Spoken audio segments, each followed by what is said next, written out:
It sounds so wholesome, doesn't it? Creches, breakfast clubs, storytelling and finger painting. What's not to like?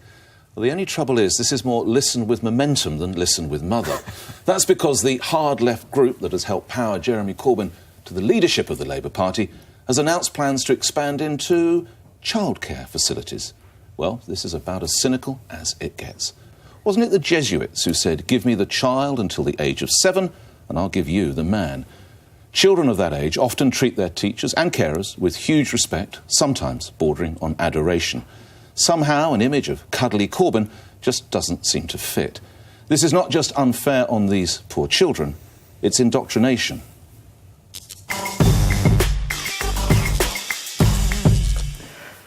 Go, Graham. Go. Do we know what the timetable is? No. No, so we don't know what's on offer to these children. So no. It's going to be trialled over the weekend of the Labour Party conference, this weekend up in Liverpool. So providing childcare for members, basically. Yeah, and I should say this, particularly single parents. Yeah. And low income. On a sort of a basic, non-cynical level, you just think, well, it's providing childcare whilst people go to the various conferences and yes. what have you. But you actually think, because they're talking about rolling it out, that it might become some sort of, So it's trialled in Liverpool, then they might roll it around. And again, it's probably going to be in areas of considerable social deprivation, so think some of the inner cities. Yeah. And they make no bones about the fact it is so that young people can engage in politics. Well, I think we'd all say, well, that's a damn fine idea, but it's a very, very close line, I would suggest, to the word I used, Yeah, but if it's a creche, you suggest it's preschool age groups. Yeah, indeed, so engaging in politics preschool is probably pretty difficult. But once they get to finger painting, presumably it's going to be painting, I don't know. Just red paint. Painting, or I'm making Theresa May look like the devil or whatever it might be. Tony Blair and a dartboard. Yeah, that sort of thing. Yeah, absolutely. What are you scared about? Scared's too strong a word. I'm concerned. Pretty much what I said, that those minds are, when they are at probably their most fertile. I think if we were doing this and there was, say, we were using a certain faith group, just hard line. I know, of course, they have Jewish creches and, of course, they have... But we sort of have hard line, because my concern, I guess the scare, sorry to come back to that word, but aspects of momentum do scare me. There are claims that there is quite an anti-Semitic strand within a momentum. I stress claims. There are claims made by Labour MPs. They're actually going up to Liverpool with bodyguards because they are concerned. I stress these are claims. Things like that spook me. And the thing is, for me, I understand your concerns, but ultimately I still think that if it's for a couple of days every conference, or if it's a but it won't be. That's the whole idea. Well, that's the point. Is that if it becomes an ongoing full-time creche run by Momentum, then surely it has to be monitored and checked and balanced so that they get an education that is rounded and inclusive, not exclusive. Imagine if Mrs. We're not getting a bit carried away here. We're dropping kids off at the age of 5 in a creche. They're playing, and all of a sudden we think somehow, they're going to be indoctrinated with Corbyn political... Isn't this getting a bit too ridiculous? I don't think it is getting too ridiculous. I mean, what are you going to teach a 5-year-old, Nick? Well, I say again, some sort of finger painting, assessments of whatever. Can I just say, you have no idea, because I reckon, unlike me, who had 3 children under 4, you probably didn't have to look after little kids for hours at a time for whole weekends. I find that's the best time to go out, actually, when you have children. And can I just say, when I had little kids in Washington, there was a church down the road.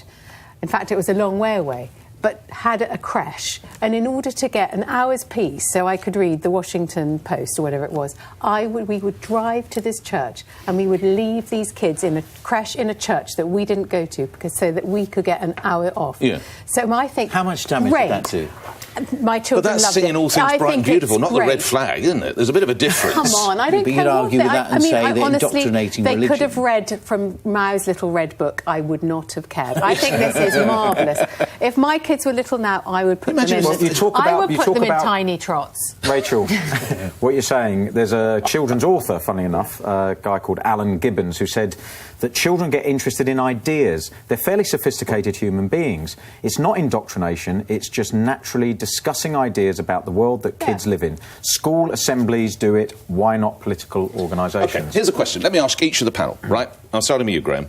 You are a bleeding heart liberal, effectively. Did you get your politics from your mum or your dad or your parents or your peers or your teachers or what? From my peers, I would say. I would say and through school to an extent. But it's a combination of things. Life. Every opinion is based on balance, isn't it? So not a lot in your school time. Not when I was that young. No? Certainly not when I was that young. Rachel, you're sort of centre right. Is that fair? Yeah, I think that's probably. Where'd you learn that from then? Where'd you get that from?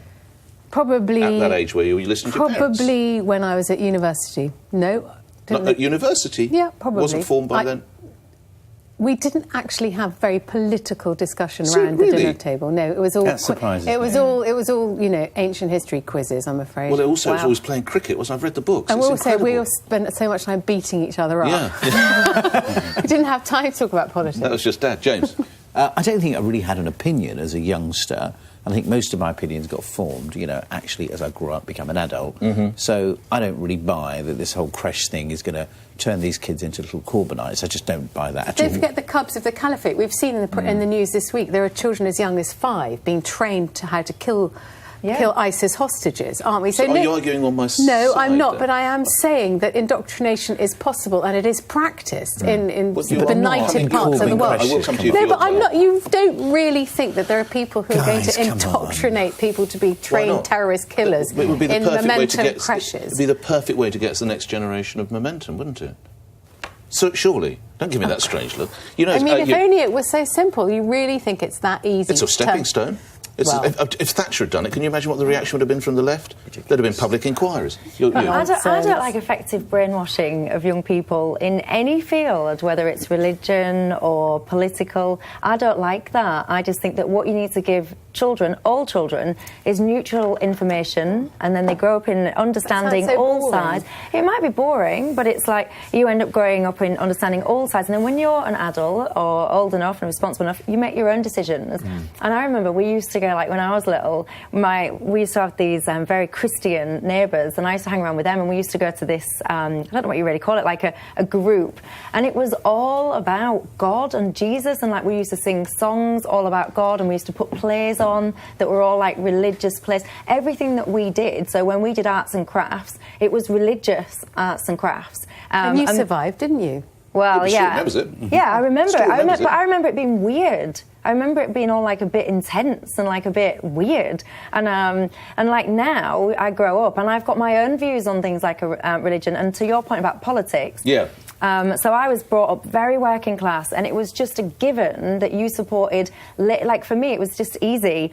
We're working class, we're Labour. Tories are posh, they're not like us, and that was just like bred into me, if you like, by But my that's surroundings. So talk to me about the momentum. You don't have a problem with the momentum childcare groups? No, I don't think it's right. Oh, I think you're it's- with me? Yeah, because with of the you. exact reason. The thing Yeah. is, surely at that age, that young age, it's about instilling values. So any childcare programme should be about instilling values, about how to socialise children, how to get them to know what's right from wrong. Politics don't enter it, and as long as they're that side of the line, I don't particularly But have a they said problem that they with it. don't want to be that side of the But line. if They're the saying that they parent, if want you're the to... mother and the father, and that's your views and values, and you want to take your child to that creche, then surely that's the parent's choice. I mean, who are we to judge the parents' views or their political aspirations? But you get into I've the got problem. to take you